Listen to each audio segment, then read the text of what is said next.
A $1 idea created a billion-dollar business. It wasn't born in a high-tech lab or a Silicon Valley garage. It was born in a small college town, fueled by hunger and a simple promise.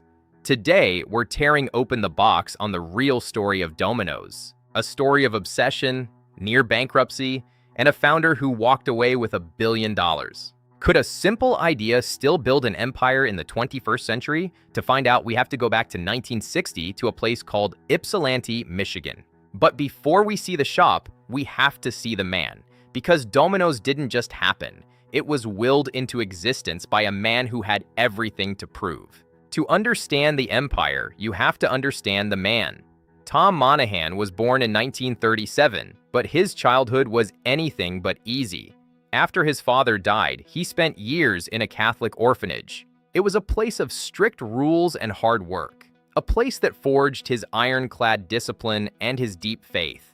He didn't have much, but he had a relentless drive to build something that mattered. In 1960, Tom and his brother James saw an opportunity.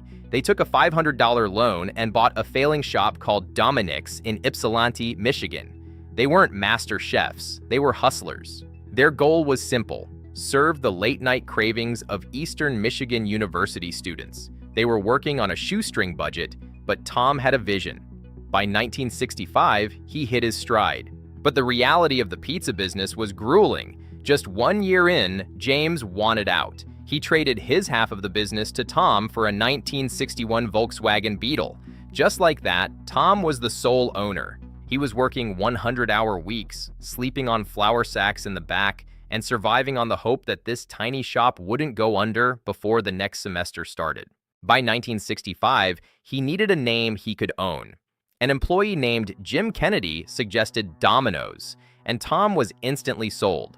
The logo featured 3 dots to represent his 3 stores. Tom originally planned to add a dot for every new location, but the growth made that impossible.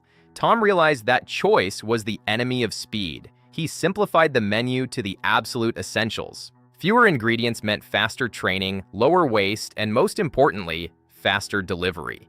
He wasn't building a gourmet restaurant. He was building a high-speed delivery infrastructure. In the early days, delivery was a disaster. Pizzas arrived cold and soggy. Tom worked to invent something revolutionary: the corrugated pizza box. It was the tech of the 60s, designed to trap heat while letting steam escape. Throughout the 70s, the system was proving itself. Domino's was expanding across the US, targeting college towns and military bases. By 1978, they hit 200 stores. Tom knew that if it worked in Michigan, it could work anywhere. Then came the hook that changed everything. In 1979, Domino's launched the 30-minute guarantee: 30 minutes or less, or your pizza is free. It was a marketing masterstroke. It put the entire company on a collision course with the clock. It wasn't just a gimmick. It was a commitment to operational perfection. The world had never seen a promise this bold. In the 80s, Domino's became a household name. The chain exploded, reaching 5,000 stores by the end of the decade. They were the undisputed kings of convenience, but the pressure to deliver was reaching a boiling point. Inside a Domino's, every motion was calculated. Tom designed the stores so that no one ever had to take more than 3 steps to complete a task. Shaving seconds off a sauce spread or a box fold wasn't just about efficiency, it was about survival. It was a clinical, high-pressure machine.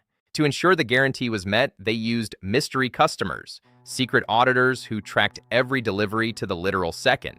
If a store failed too many audits, the franchisee could lose everything. It created a culture of extreme accountability. But you can't push for that kind of speed without consequences. Drivers were taking massive risks to beat the clock. The guarantee that built the brand was starting to tear it apart. The company was becoming a target. In 1990, tragedy struck. Susan Wauchop was killed in an accident involving a speeding driver. It was a PR nightmare. The family settled for $2.8 million, but the damage was done. The public saw danger. The end came in 1993. A jury awarded nearly $80 million in punitive damages. Tom Monaghan had to make the hardest call of his career. In December 1993, the guarantee was officially discontinued in the US.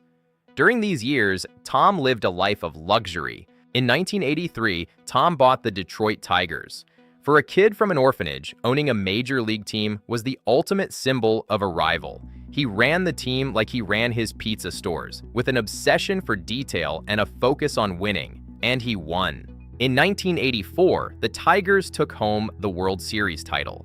Tom was on top of the world. His pizza business was exploding, and he was a national celebrity. He was proof that the American dream was scalable, but something changed inside him. Tom wasn't just rich, he was flashy. But the tension between his wealth and his faith was becoming impossible to ignore. Tom began a millionaire's fast, selling off his yachts, his cars, and his baseball team. He realized those dots were symbols of responsibility. In 1998, Tom sold 93% of Domino's to Bain Capital for roughly $1 billion. The boy from the orphanage had become one of the wealthiest men in the world. He stepped away from the CEO chair, leaving the empire in corporate hands. This was the end of an era. He founded Ave Maria Town and University in Florida, a massive project combining faith, education, and community. He poured his life savings into it, creating a place where his values could outlast his business empire. He was trying to revolutionize lives. Under leaders like Dave Brandon and Patrick Doyle, the company transitioned from a family-run passion project to a corporate titan. They navigated the IPO, the stock market crashes, and the digital revolution. They proved the system was strong, but by the late 2000s, Domino's was in a tailspin. They were still fast, but nobody liked the food. Consumer surveys ranked them dead last in taste, even behind frozen pizza brands. They had forgotten the most important part, the pizza itself. In 2009, they did something no other giant brand had ever dared. They admitted their pizza sucked. It was a massive gamble. They owned their failure and promised a total reinvention. It was a $75 million bet on the power of the truth. They started from scratch, a new crust with garlic and herbs, a Tangier Boulder sauce, more flavorful cheese. This was the reboot. But the turnaround wasn't just in the kitchen, it was in the code. In 2008, they launched the Domino's Tracker. It was a game changer. For the first time, customers had visibility. Domino's was now a tech company that happened to sell pizza. It was a masterclass. By showing you that Sarah was prepping your pizza, they built a human connection. It reduced the anxiety of the unknown and built brand trust. They were using data to solve the biggest problem in delivery, the "where is my food" gap. They were ahead of everyone. The tracker wasn't just a simple bar. It was a massive data engine. It synced with the ovens, the POS systems, and the driver's GPS. In 2019, they took it a step further with GPS. Now, you could watch your driver move in real time. Safety and speed were finally in sync. They called it Domino's Anywhere. The goal was to let you order from anything.